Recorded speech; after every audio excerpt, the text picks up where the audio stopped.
Hello everyone. Hope you're all doing good and are in best of your health. My name is Ashish and today I'm going to present to you a little piece of my life. So the content which I'm going to show you today contains views, opinions and narrative which are purely mine and are not endorsed by any of the educational institutions that I previously attended or my current workplace. So hope you'll actively listen to it and here I present my little black book.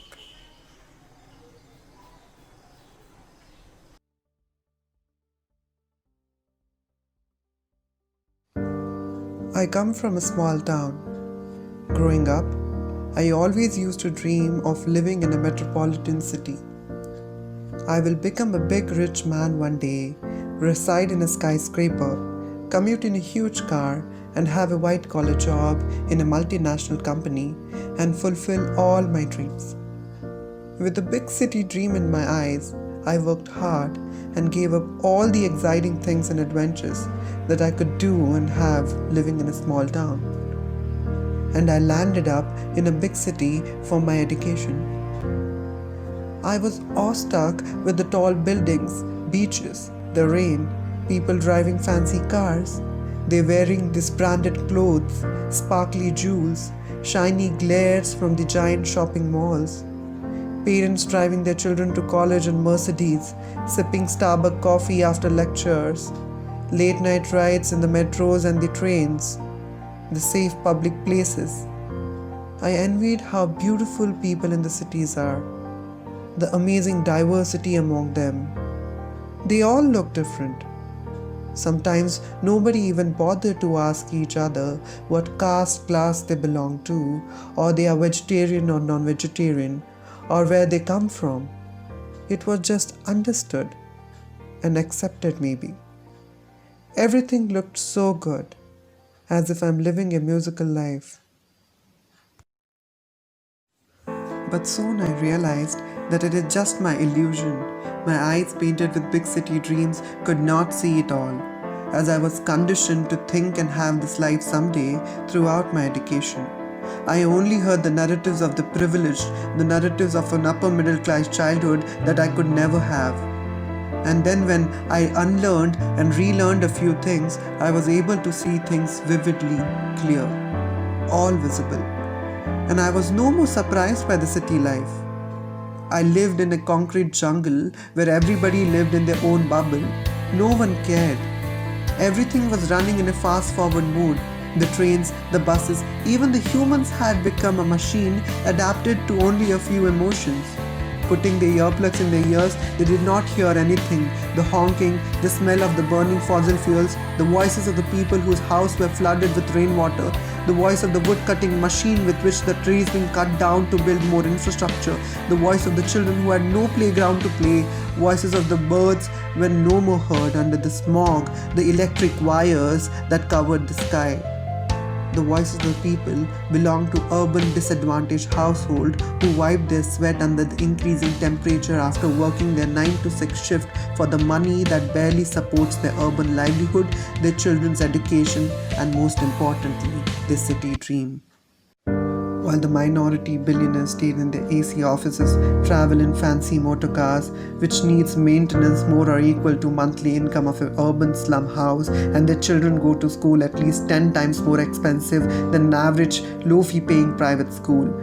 And what do you really get staying in a city is the dumped garbage on beaches, the litter on the road and public places, where the dumping ground is just opposite to your house, the crowded public transport at peak hours, a city where you think you are surrounded by people, but you are lonely inside.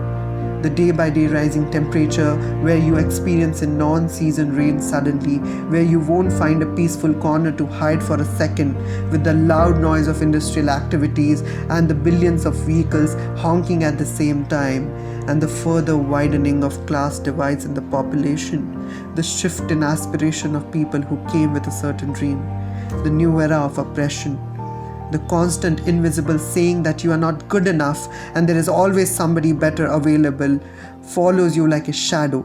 A place where you're constantly given examples of successful people who were able to make it.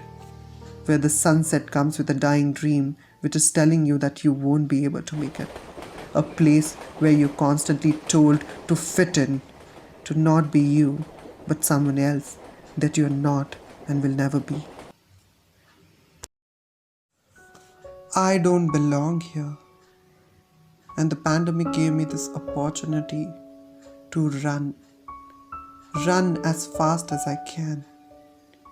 Back to the small town after 8 years where I could be able to breathe and where I did not have to pretend that I don't have insecurities, where I could be vulnerable and most importantly, be myself. And I opened my little black book. I understood how we take things for granted. Things, or I should say, the life I felt was worthless, now feels like has its own value. But staying in a small town comes with its own struggle, challenges, different aspirations, its own merits and demerits. The type of development we seek is not the same as the people in the cities. Does the outside world know what we want, what we need, what we have and what we don't? How will they know? They don't really think about people and things that do not have a voice. Every little voice that they hear is curbed, killed, and it eventually gets succumbed. We start to accept that this is what is our life. Rights aren't uniform across the country. They change with landscape. They change with your ascribed identities, cultural, economical, and social background. Rights kind of change with caste, class, gender, with our skin color, and further complexities within. My cultural, social, and economical capital decides how I'll be treated in this world, what access I will have, and what rights I can exercise. Do you even hear the voices of the majority population of the country, who live their lives in the wild, whose houses are made of mud and cow dung? Do we ask what do they need? Do you hear them? Even if we scream, you won't hear.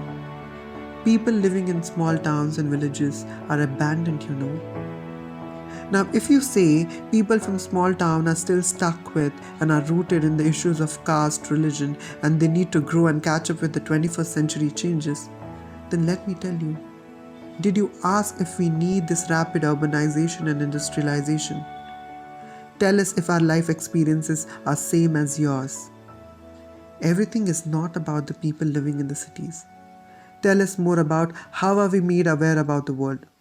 If we have access to multimedia, what are we told that being fair is the only desirable color and that's how girls still buy the packet of Fair and Lovely to live their city dreams in tiny villages, where boys dream about building six-packs and using those costly perfumes to attract people. Buying a branded Gucci belt worth thousands which looks exactly like the nearby public school uniform belt, but we are still made to buy it. This is the kind of awareness we get, where everything is about buying and selling. We are made to believe buying a certain product will bring us one step closer to the city dream. Another reason we the people from small towns see a city dream is to get more acceptance for who we are, to get recognition for our talent, to show that we can also do something, so that we are not shut and stuck in the four walls made by our families, relatives, and the norms formed by our communities. They tell us the outside world is much more dangerous than what you have at home. Then let me tell you, every society is patriarchal society. Every society is a gender heteronormative society. Every society has this rigid social norms. What you will see and hear whether you live in a city or a small town is male and female. The binaries, the dominated genders, are the only accepted genders all around. Who are you making aware? If the sanitary pads available in the market are not even affordable to us, who are we selling the contraception and use of condoms at 9 p.m. ads, while other types of contraception or things related to menstrual and sexual hygiene are not even advertised? Why do we need to watch you guys eating pizza in the ads at a fancy store, telling us that we are not privileged enough or welcomed? We live where we don't need plastic bottled water. We don't need hazardous fertilizers in our agricultural land without giving us proper information on the fertility of our lands. We don't need your unlimited data packs for hundreds of rupees when we do not even have access to network, where the electricity is cut down for 7 hours straight. We don't use ACs or 3 fans at a time, but we are still told electricity is a privilege. Who do we discriminate and laugh at when the accent of children coming from the remote is not desirable in your world? Do our schools even talk about lives in the remote areas? Isn't this narrative we hear about development in our textbook one-sided?